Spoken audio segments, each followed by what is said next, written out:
and then that album, we kind of got screwed on that a little bit too, you know, because while we were making that record, Nirvana came out, you know. Yeah. And here we were sitting in the studio making our album, and Nirvana's on MTV, and they're doing their thing, and then Soundgarden comes out, these other, you know, all these Seattle bands come out, and we're still in the studio making our record, you know. So by the time our record came out, well, hell, man, it was like we were out on the road for like about 8 months or a year, and people were coming up to go and saying, almost laughing at us, like, "Oh, how does it feel to be a hair band?" And the first couple times I heard that, I was like, "What the fuck are they talking about? Hair band? What? Does that mean we have hair?" I'm lost. I don't get it because I didn't watch MTV. You know, when you're on the bus for fucking months at a time, you're not watching MTV and shit like that. Right. So if that's the thing that people are saying, I wouldn't have no clue. You know what I mean? I was kind of like in a bubble on a bus. You know. But when I did hear that, I didn't even know what the fuck they were talking about until somebody had to explain it to me. Like, no, hair bands are out now, and so are leads. You don't play lead guitar, and you don't have long hair. I'm like, who the fuck thought of this shit, you know? Yeah. You know, timing was not on our side. We got done with it, and it was just, you know, it was just about to be released, and we went up to have a meeting with the president of the label. And, you know, he's talking about, you know, his plan for the record and all this stuff. And then while he's talking, he opens his desk drawer and pulls out this Nirvana CD. And he goes, this is the next big thing. Basically telling us, you just recorded the wrong thing. This is what's going to be big.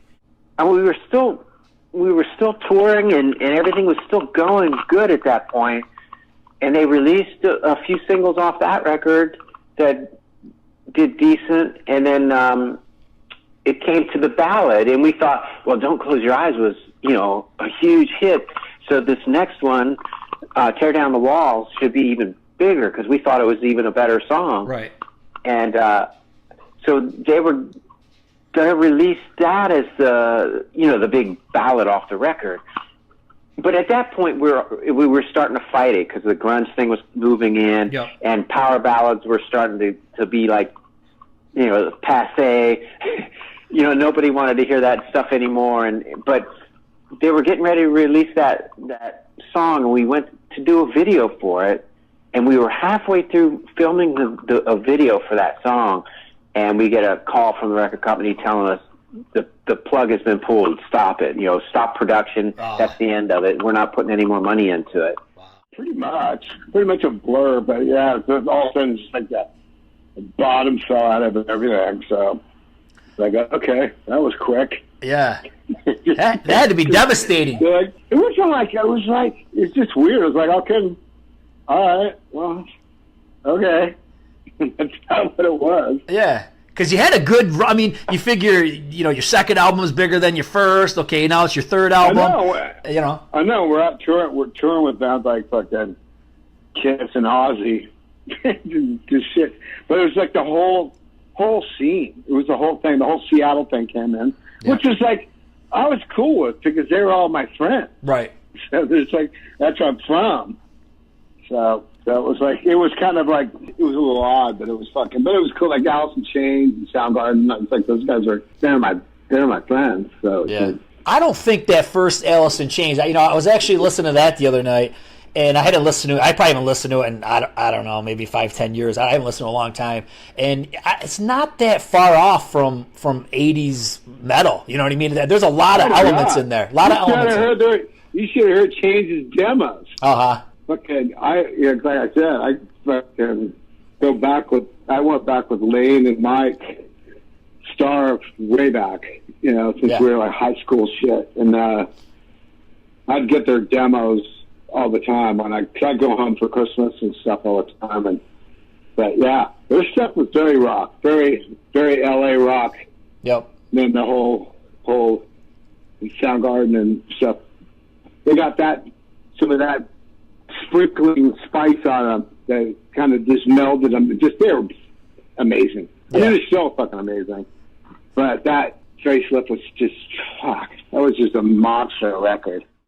Here we got a couple hot producers, and we really felt good about the second album. At the same time, like I said about timing, there was, I think, possibly a little bit of a struggle and a little bit of push for Gene to get back into, thinking about Kiss. And, Paul was probably tugging and pulling, saying, I know what you're trying to do here with that, but I need you, and, Kiss needs to move on. So it made it more difficult for Gene to focus on both careers. Eventually, it died. And I guess he did not get, with the way of the industry and grunge coming in, and we kind of missed our envelope or window of time. We sat on those songs for a while. What came from that was, if you were from the 80s, it didn't matter what the hell you did. Yeah, well, it's a shift in what people are listening to. It's a shift in young kids out there that are into music, and it just happens, and I mean, we had a whole decade of raunch and roll, of party and fun, and just upbeat stuff. And I guess at a certain point, it's got to get real, and people want to hear some different type of music as far as what relates to their life. And I think in the '90s there was a lot of anger going on, not unlike now, Yeah. So yeah, you're right. So I get it. It's the soundtrack of their lives, and that's cool. We had a great run when we came out with the first 3 records. We liked a lot of, the guys in Spread Eagle liked a lot of grunge, and there's nothing wrong with good music, and good grunge is good music, so so we had no problem with that. It's just, there was one of the strangest things happened that I've ever seen in my lifetime, and it was an evolution of, or it was regarding style, like, and it was musical style and also visual style, clothing style. All of a sudden, if you weren't in a grunge band or didn't look like you're in a grunge band or weren't associated with that Seattle movement or that West Coast movement, you sucked. And it was the strangest thing in the world, because, it's impossible for a band to come in like Nirvana, say, and make the rest of the world not good. Right. Yeah. One thing, if you hey, there's a new sound, dig it, it's great, but the fact that something comes in and people are acting like, well, anything that happened before, this day in 1991 sucks. It was really ridiculous, and we were pretty dumbfounded by it. Like, how could we be a band that was like building up and getting more popular and getting more fans and working to succeed little by little and gaining fans and doing that, on the road to success, then all of a sudden be like the most uncool band in the world, Yeah, it was totally unfair. Yeah, for sure. Yeah, it wasn't realistic. It wasn't fair. It was ridiculous. Like, now I'm not saying that every band that was out was great and should have survived. I'm saying when a new style comes out, like, what's good should be remembered as good and should continue, and what's, if it's not good, it shouldn't last anyway, But it was, at that point, it was like any band that wasn't a grunge band is ridiculous and is over. And they were all over, the big ones, Guns N' Roses, Skid Row, they were like, no,